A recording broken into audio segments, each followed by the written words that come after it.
Berarti bokap gue mentalnya udah selevel mafia Itali. Iya, Don Vito Corleone ya. Don Jali Corleone. Aku juga mengalami komentar itu, ngapain sih lu bang ke politik lu gitu. Udah bagus kayak gini. Di sono udah banyak yang lebih lucu dari lu bang. Udah bang lu ngelawak aja gitu, ntar lu jadi gak lucu. Justru Denny Cagur masuk DPR mau serius. Jangan disuruh melucu lagi dong.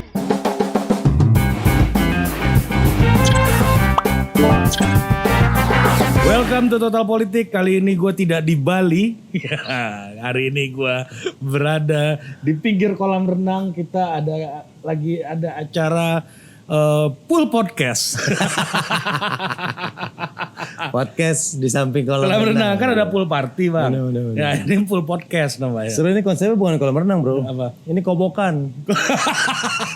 Sengaja kan deket meja makan. Karena gue ribet bawa mangkok buat kobokan, gue kesini cuci tangan di sini. Jeruk nipisnya nggak ada pak. Jeruk nipis. Pecel lele tadi. Sama ini ya, daun kemangi. Selamat datang Bang Denny Cagur.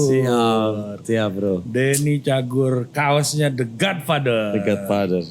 Ada cerita apa bang?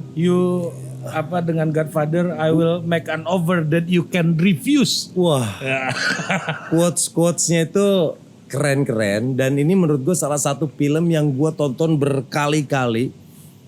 Gue seneng banget sama alurnya. Maju mundur. Alurnya bolak-balik. Kayak tapi hari ini ya. Oh iya, dia menceritakan di awal Toto mental ke masa depan, Toto mundur. Tapi kita bener-bener, menurut gue ini film keren banget, cerita tentang mafia. Dan gue melihat sosok bokap gue nih ada di film ini.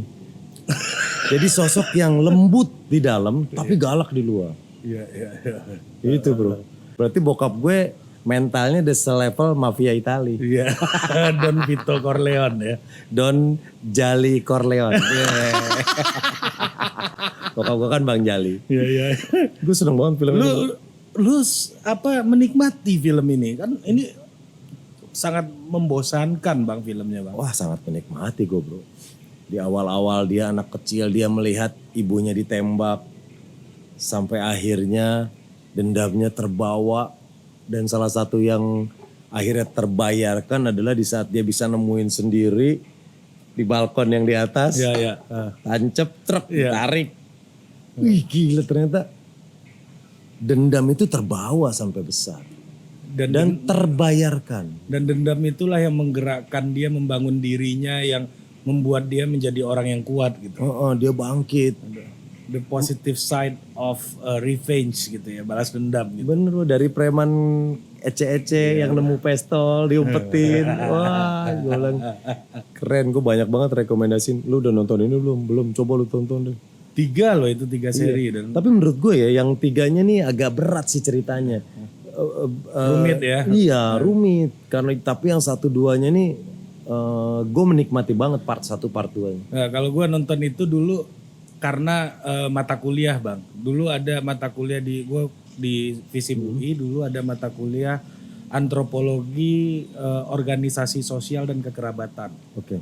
Nah salah satu bahan yang harus direview dalam mata kuliah itu adalah film ini. Anjir serius lu? Iya, jadi karena itulah gue nonton film itu. Jadi gue Godfather 1, 2, 3. Jadi itu tuh kalau secara teoritik itu satu itu adalah pembentukan awal mula membentuk dirinya. Iya. Ya, dirinya dia mendefinisikan dirinya sebagai American Italian gitu kan, Italia Amerika ya. Yang mana kalau kita lihat contohnya hari ini wali kota New York itu bagian dari orang Amerika keturunan Italia hari ini. Gubernur New York ya. Namanya Cuomo ya. Andre Cuomo namanya. Nah ini bagaimana orang Itali membangun kekuatan berdasarkan jejaring kekerabatan gitu. Nah itu di yang pertama persis, kan, iya. ya kan ada Johnny Fontaine datang nyanyi di pernikahan anaknya kan. Kalau sekarang Raffi Ahmadnya deh tuh. Iya. Orang yang lagi top-topnya. Iya nyanyi, oh Don Corleone katanya kan. gue anak baptis lu gitu kan, tolong dong amankan nih peran gue dihilangkan oleh Di film. di produser ini gitu Iya. kan. Dia telepon konsinyere namanya Tom Hagen. Iya. Ya kan, tolong atur gitu kan. Dia datang dikasih kepala kuda kan dalam selimut. Itu gila. Diajak ngobrol baik-baik gak mau. Dikirim utusan gak kena. Gak kena. Dihajar hal yang paling dia sayang. Kuda. Oh ini kuda kesayangan lu. Oh iya katanya dia nyongongin kudanya kan waktu itu. Iya kan. Maksudnya adalah orang Italia itu kalau marah dia ambil pride lu yang paling besar itu apa? Simbol dari kebanggaan si produser ini ya kuda itu. Dia ambil itu agar ya I'll make an offer that you can refuse. Itu begitu cara kekuasaan bekerja gitu. Bener. Ya, jadi mata kuliah itu setengah semester Bang cuma ngomongin film ini Gila. waktu itu. Dan makanya pas gue lihat lu, Bang Denny nonton juga, novelnya juga keren kan. Mario Gue beli Puzo kaos kan. sampai berapa ya? Ada sampai 6 gue bro. Ya udah mulai jelek, gue beli lagi yang baru. Gue dapet yang dari filmnya. Dan pasti lu ngikutin dong pemainnya ya, Marlon Brando, dan si Al Pacino. kan, ikon maskulin masing-masing di zamannya. Saat itu Iya. orang keren emang dapat banget karakter mukanya, actingnya luar biasa. Dan di situ gue ngeliat relate. Kenapa ya? Mungkin kenapa gue menikmati film itu karena beberapa karakter di film itu juga gue ngerasain ya, Dekat sama lu. Iya, gue banget gitu. Gue ngeliat bokap gue, terus gue ngeliat gue orang yang jarang marah. Tapi kalau gue marah, gue bisa melakukan apapun. Gitu bro. Gue bilang, wah ini enak banget ini film keren. Dan banyak orang bilang dulu gini, Vito Corleone kayak siapa tau gak? Siapa? Pak Harto katanya. Oh, Dikaitinnya di politik kayak iya, gitu. iya. Kalem. Dan always spend their time with his time with his family kan. Benar. Dia real man kan, selalu lelaki sejati, selalu habiskan waktu dengan keluarga. Itu salah satu quote yang buat gue. Lu bukan laki-laki sejati kalau lu nggak senang menghabiskan waktu lu di rumah bersama anak-anak. Iya, dan itu juga kelihatan misalnya bagaimana gaya Pak Harto mengakomodir lawan-lawan politiknya, coba dirangkul gitu. Karena tidak boleh terlalu membenci. Karena jika Anda membenci, maka penilaian Anda akan terpengaruh oleh kebencian Anda. Jadi Anda tidak bisa berpikir jernih, kata Bener. Don Corleone. Terus kita harus dekat sama teman, tapi lu harus lebih dekat sama musuh. Iya. Gitu. Gila quote-quotesnya bro. Keren. Pelajaran hidup banget ya. Pelajaran hidup. Kita mengalami. Bahkan gue waktu itu lagi senang-senang kayak film ini, gue waktu itu baru-baru di rumah ini juga bro. Oh baru-baru ini lu nonton? Beberapa tahun kemarin gitu kan. Akhirnya gue nonton lagi. Gue sampai bilang, kayaknya seru nih kalau di rumah gue dipanggilnya Don. Gitu. Sampai gue mau terapin apa yang ada di film di rumah gue gitu. Mafioso banget. Itu, jadi pelajaran filmnya gitu Bang. Don Vito meninggal di kebun. Iya. Lagi main sama cucunya. Sama cucunya. Don Michael, Don Michael meninggal di acara besar yang mana di situ anaknya ditembak di pelukannya. Bukan meninggal, anaknya meninggal di pelukannya gitu. Jadi ini dua kontras gitu loh.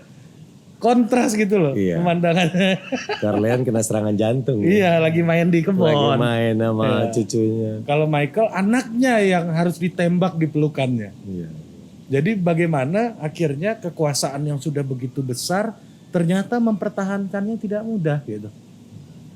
Ikan gitu. Iya. Seperti foto di ruang kerja di ruang tengah Anda itu seorang Iya. gue ngelihat Pak SBY dan Mas Ahaye itu kayak Vito sama ini loh. Sama Michael. Sama Michael. Iya. Sama-sama pernah tentara juga kan. Sama-sama tentara. Ada fotonya Bang Denny guys di Don Denny di situ ya dengan Mas Ahaye. Katanya waktu itu Mas Ahaye masih pendidikan ya waktu itu ya. HP-nya Arsa. Udah tidak kecilin suaranya saya. Ya, waktu itu masih pendidikan gitu. Udah aman lah. Ya, waktu itu masih pendidikan, masih Letnan 1 ya, Letnan 2. Iya, waktu itu masih pendidikan, gue sempat ngisi acara di sana sama Bang Komeng, Iya. Cagur gitu ngisi. Terus teman-teman ngasih tau, ini anaknya Pak SBY, calon jenderal. Wah, foto mumpung masih pendidikan nih. Gitu. Ya, kali aja jadi jenderal ya. Foto, iya. Jadi Cagup, Jadi cagup, jadi ketua umum. ketua umum. Iya. Malah mau dikudeta sama jenderal. Iya. Ramai banget tuh gimana nih? Iya rame banget bang kemarin bang. Iya dan itu gue ngelihatnya kayak gitu bang. Dan politik Indonesia itu cerita Vito dan Michael semua nih sekarang. Oh iya Iya kan? Benar. Iya kan? Bahkan dibilang-bilang dinasti ya. Iya Bu Mega, Pak Jokowi dan Mas Gibran Iya. segala macam gitu ya.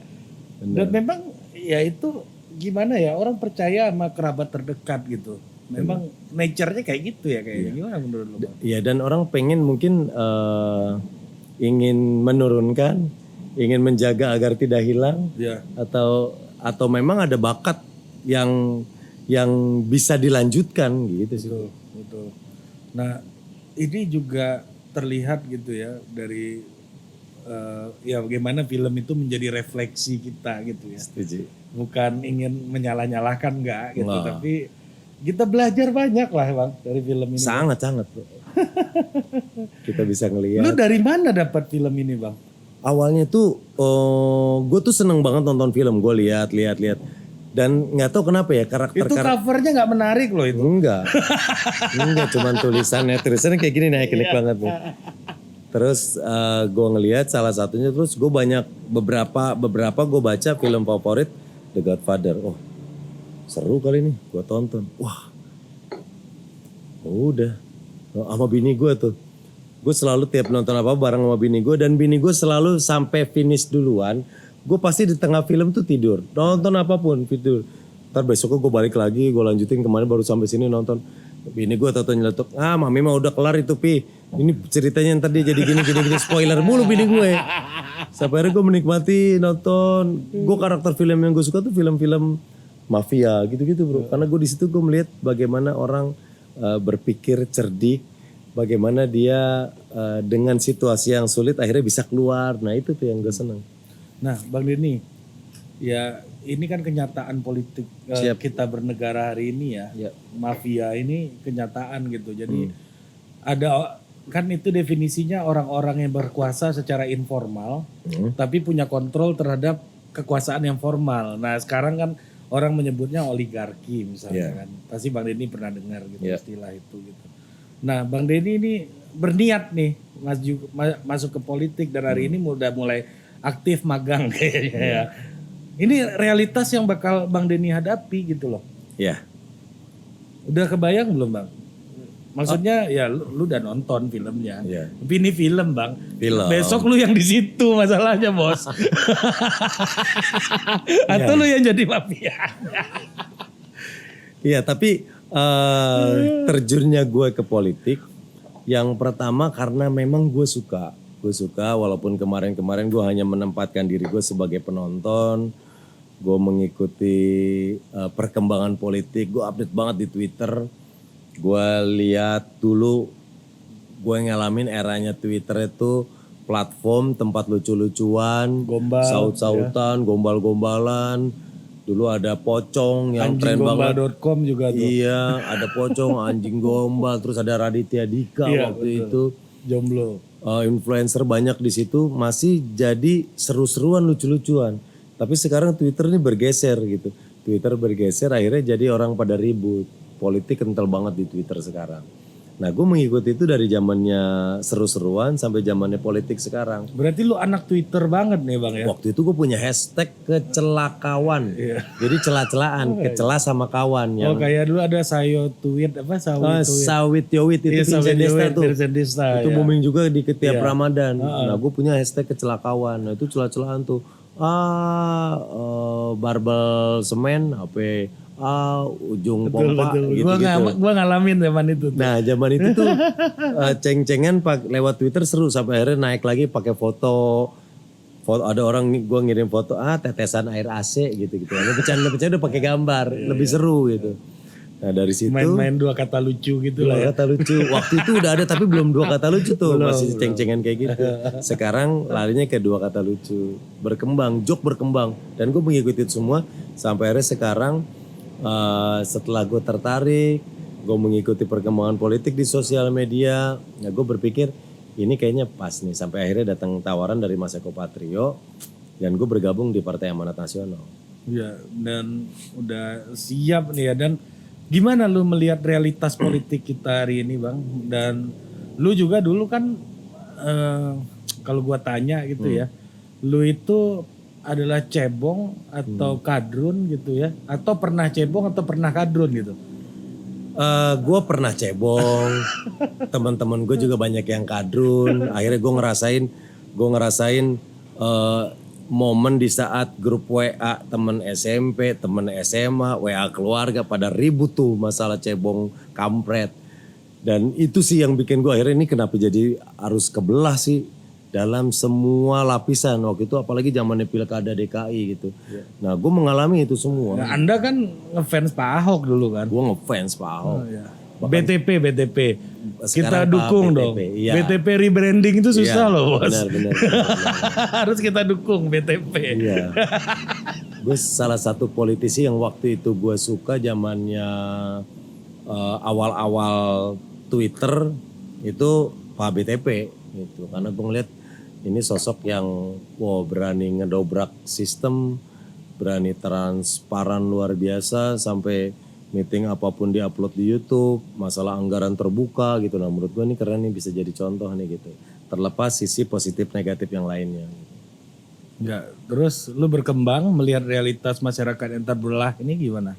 Sedih gue bro. Wah apalagi zamannya pilkada DKI gitu. Pokoknya yang orang pendukung Pak Jokowi misalnya ngomong benar pun disalahin pasti. Iya. Oleh pendukung yang seberangnya. Iya. Begitupun yang seberangnya mau benar pun juga disalahin. Itu bro. Tongkrongan semua kebelah bro. Gue gila. Gue bilang waduh ini sedih banget nih. Sampai temen gue, sohib gue.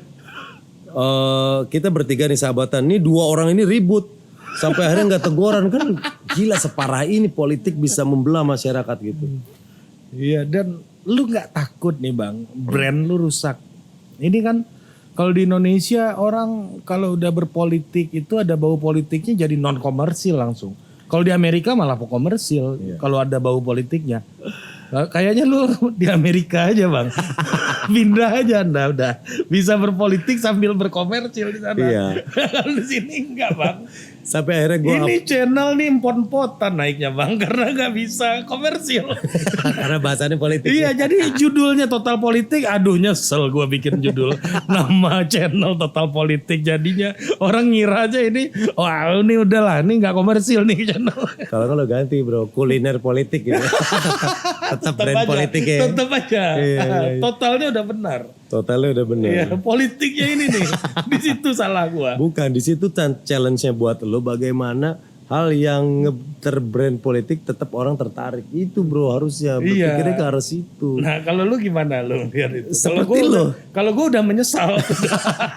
Udah gua pikir gini, ini gak perusahaan nih bro. Ini yayasan aja nih. Seperti yang lo alami, gue juga mengalami bro. Jadi di postingan Instagram gue pun di saat berbau-bau politik, likes tidak sebanyak misalnya gue lagi di rumah, gue lagi Pasti main. rusak brand lo, bang. Tapi gue sih tidak khawatir, dalam arti tidak khawatir.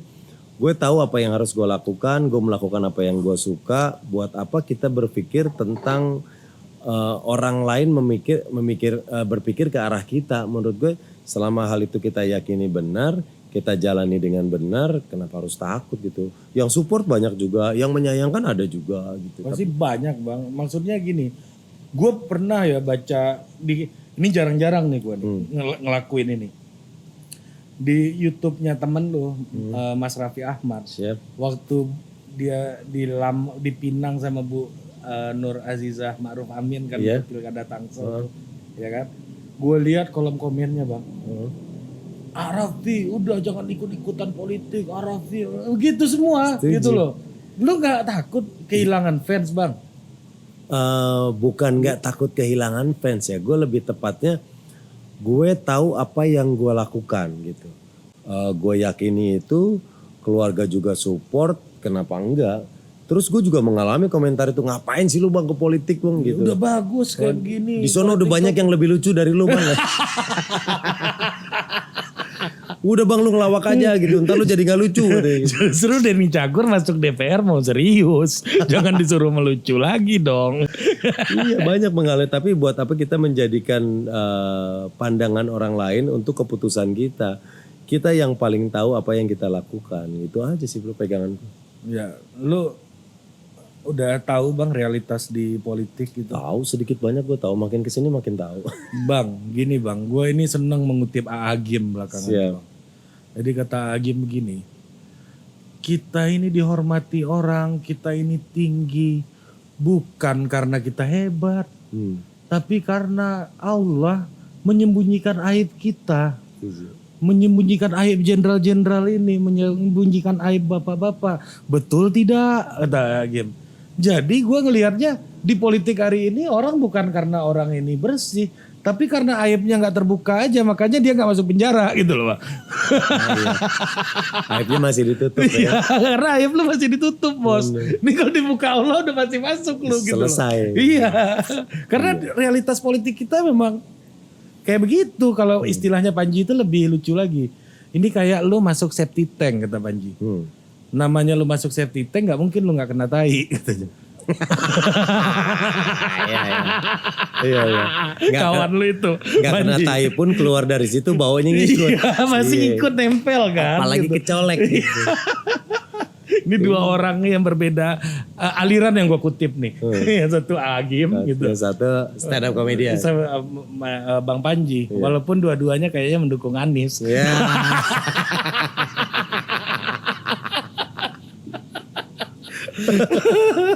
Paling banyak dimension ya. JJ, banjir. Iya. Nggak, maksud gue gimana lu ngelihat realitasnya kayak begitu bang. Dan lu seyakin itu ngambil KTA partai politik lagi kan? Semua yang gue lakukan gue sudah pertimbangkan gitu. Terus dengan pencapaian gue di dunia entertain, gue bersyukur sampai sekarang gue masih berdiri di sini. Gue masih punya posisi di sini. Bertambahnya usia, bertambahnya kematangan gue, pola pikir gue berkembang. Gue berpikir gini, gue harus mempunyai pencapaian-pencapaian baru di hal baru yang gue suka tentunya. Dan menurut gue, untuk usia gue sekarang, kayaknya politik yang paling pas. Gitu. Mau ngapain lagi, gue mau ikut penyanyi cilik udah gak mungkin. Gitu kan? Maksudnya Anda gak takut dengan realitas yang kayak begitu bang? Nih ayolah Pak Denny, tolonglah ini nih ada bagian Pak Denny dikit nih. Gitu. Nah bro, kalau kita bicara positif negatif nggak cuma di politik bro. Nggak, kan? maksud gue realita itu kebayang kan dan lu akan menghadapi itu gitu loh bang. Kebayang, tapi kan kita juga dalam semua hal kita punya contoh baik, contoh buruk. Di politisi ada yang ketangkap KPK, tapi ada juga yang berprestasi, ada juga yang akhirnya keberadaan dia membantu orang banyak. Tapi ada juga yang berprestasi ditangkap KPK bang. Nah, ada juga yang kelihatan keren atau kena tangkap tangan. Iya, ada juga. Ada banyak bro. Nggak, lu siap nggak gitu loh? Misalnya lu bayangin anak lu lihat lu pakai rompi oranye gitu loh bang, maksud gua. Itu loh kasarnya gua nanya nih. Pokoknya kalau gue pikirnya gini, dalam hal agama yang baik aja masih ada hal buruknya bro, gitu. Ya Nabi Muhammad aja punya haters, gitu. Dalam hal, jadi apalagi dalam kehidupan ini semuanya ada hal baik hal buruk. Kita bisa melakukan, kita dikasih pilihan untuk melakukan hal baik hal buruk, melakukan hal buruk. Konsekuensinya ada, melakukan hal baik konsekuensinya ada. Kalau akhirnya gue tadi seperti yang lo bilang anak gue ngeliat, berarti gue udah melakukan hal buruk yang menurut gue nggak seharusnya gue lakukan itu. Ya konsekuensi pekerjaan. Konsekuensi pekerjaan, pelawak pun bisnis ada rugi, ada untung. Pelawak ada kalanya nggak lucu juga bro, tapi jangan keseringan nggak lucu, lu nggak akan kepake gitu. Nggak lucunya pelawak itu kayak ruginya pedagang. Iya. Wajar, tapi jangan keterusan, lu nggak bakal bisa ngelawak lagi, lu nggak bakal bisa punya acara TV. Nggak lucunya pelawak tuh sama kayak pejabat ditangkap KPK juga maksud lu gitu. Nggak gitu sih, kalau nggak lucunya pelawak kalau seperti pejabat ketangkap KPK kan karir politiknya habis. Bro. Kalau pelawak belum habis. Belum habis. Kalau nggak lucunya pelawak di kesempatan berikutnya dia masih bisa lucu. Masih bisa belajar. Masih bisa. KPK selesai. Kalau buat politisi ketangkap KPK sih udah finish menurut gue. Selesai udah bro. Udah selesai ya. Karena kan image di politik itu sangat menjadi penentu. Iya. Orang yang udah ketangkap KPK menurut gue karir politiknya selesai. Dan banyak loh bang mantan terpidana yang masih menang loh sebenarnya di Indonesia. Bener. Jadi kepala daerah habis masuk penjara Iya. menang gitu. Bener. Iya. Itu mungkin Allah masih menutup aibnya. Jadi orang nggak tahu. Iya. Gitu bang. Jadi enggak, gue sih bukannya meremehkan lu, bukan gitu loh bang. Tapi gue ngelihat orang yang berpengalaman pun kena gitu. Apalagi orang yang nggak berpengalaman pasti potensinya sangat besar karena ini masalah sistem ya. Iya. Karena sistem kita ini kalau boleh jujur gak ramah buat politisi bang. Iya. Kalau boleh jujur ya. Begitu ya. Kalau di artis lu tahu kan abis tanda tangan kontrak lu dapat uang berapa kan? Tahu, dan uang gue halal. Halal. Di politik nggak gitu kan? Nggak gitunya? Ya lu nggak tahu bang, dapat duit, lu dapat duit tetap, pengeluaran lu nggak habis-habis. Ya kan Anda sekarang aja kan udah datangin banyak proposal, apalagi Anda jadi pejabat bang. Iya juga ya. Iya. Siap gak tuh? Itu maksud gua. Apapun. Apa yang lu siapkan untuk sampai ke situ deh gitu. Apa yang gue siapkan ya? Gue sih lebih mempersiapkan diri gue ya. Gue lebih mempersiapkan semoga gue bisa cepat belajar. Karena hari ini kan gue baru mulai terjun nih bro. Gue inget dulu waktu gue baru mulai ikut lomba. Di saat gue masih ngelawak masih bingung. Gue gak tahu harus ngomong apa. Gue gak tahu bagaimana cara bikin materi komedi yang akhirnya bisa diterima. Sampai akhirnya perjalanan berjalan. Gue bisa menang lomba lawak. Gue punya acara TV yang pertama. Sampai alhamdulillah sekarang udah 23 tahun gue di dunia komedi gitu. Berarti Denny Cagur ini memang orang yang siap berproses ya bang ya? Oh sangat, gue senang menikmati itu. Kayak masa-masa gue berproses dulu, gue bawa kemana-mana bawa mesin tik, gue bikin materi sampai Bedu kena demam berdarah karena kita bikin materinya di kebon. Ini Bedu yang marah-marah ini kan? Iya, Bedu yang jadi yang dulu jadi cerita pahit buat gue, masa-masa susah, sekarang jadi kenangan manis. Nah begitupun sekarang gue menikmati itu, gue sekarang sedang berproses di dunia baru gue yaitu politik. Ya dan intinya gitu ya, lu yakin karena lu memang orang yang yakin untuk menjalani prosesnya ya berarti ya? Iya, gue menikmati itu, gue tahu sekarang kayak kemarin gue ikut sosialisasi Perda mendampingi Abang Farazandi DPRD PAN DKI, kawan kita itu Bang Andoy ya, Bang Zandi. Terus gue menikmati meeting di DPW, gue menikmati berkumpul dengan teman-teman di BM PAN yang sekarang gue juga lagi diberikan kepercayaan di BM PAN DKI gitu. Gue menjalani proses itu dan menyenangkan buat. Menyenangkan ya. Apa bedanya bang gaul sama selebriti ya? Lu kan sama selebriti udah di segala level nih bergaulnya nih gitu kan. Dari level paling bawah sampai level paling atas kan.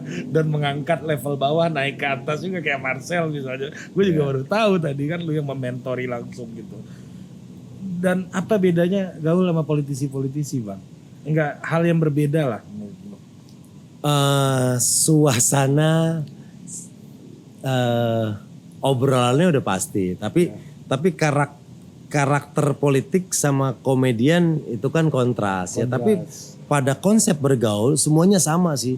Kita akhirnya mengenal orang baru. Cuman kalau sekarang di komedi kan gue memang sudah lebih lama. Jadi di saat gue ketemu sama yang lain sudah seenak itu. Sudah secair itu. Sudah tahu apapun yang dibahas gue sudah mengalami panjang. Nah di sini gue ngerasa sebagai Andre. Oh begini ya. Oh di politik gini ya. Oh seru juga. Oh konfliknya ini. Nah gue baru tahu tuh. Kayak di ospek ya. Iya di ospek sih enggak. Karena gue kebetulan masuk di orang yang udah tahu. Gue beruntung gue sudah punya nama. Ya. Jadi gue udah sangat diterima dengan baik. Karena memang mereka juga baik-baik.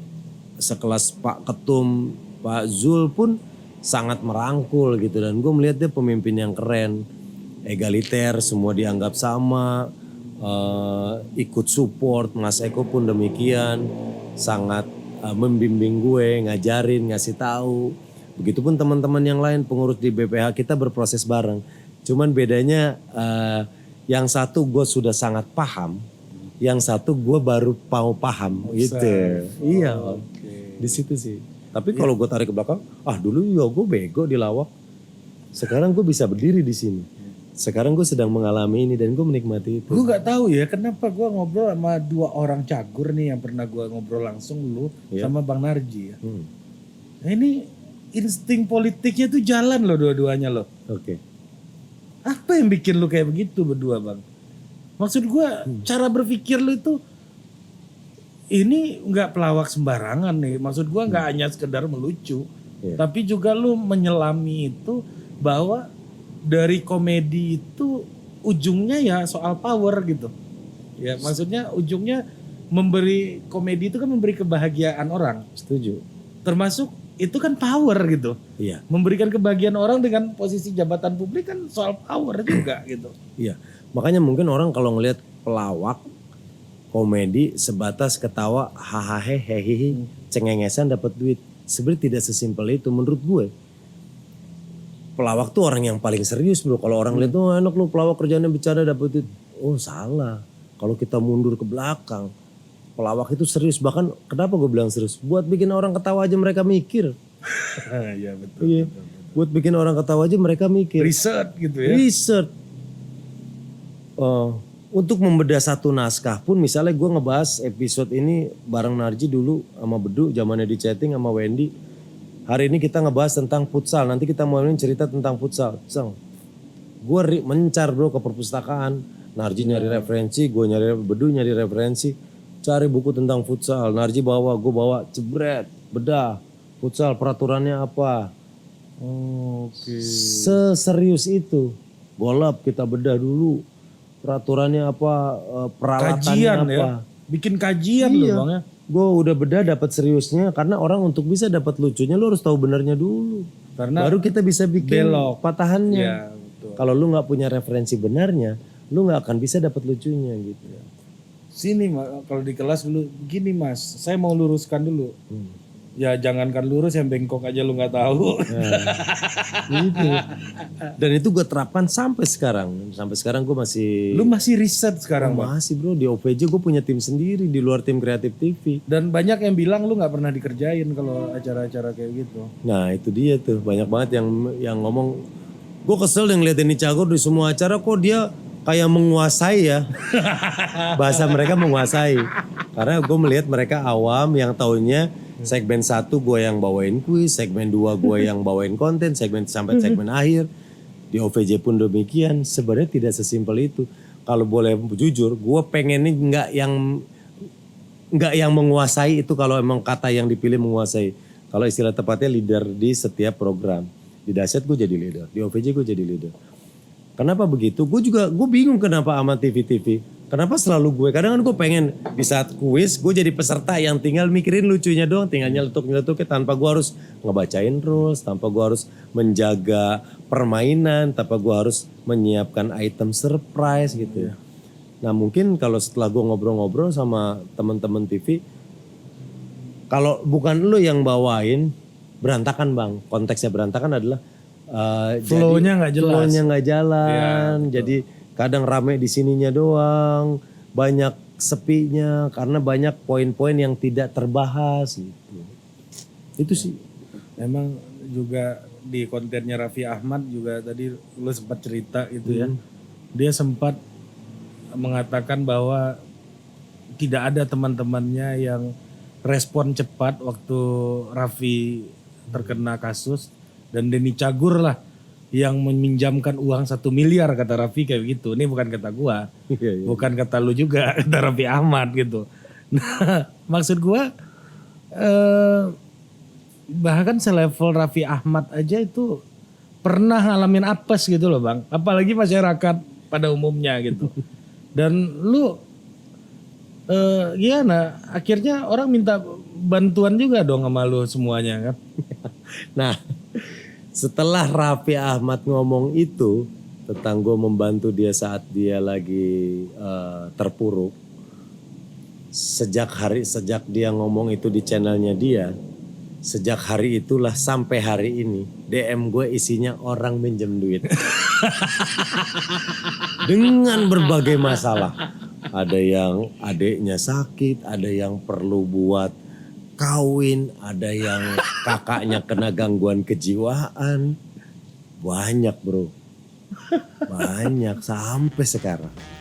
Dan kalau lu jadi pejabat bang, kayak gitu tuh lebih brutal bang. Oh gitu? Iyalah, tempat mengadu loh. Lu gak takut kehilangan privasi lo bang?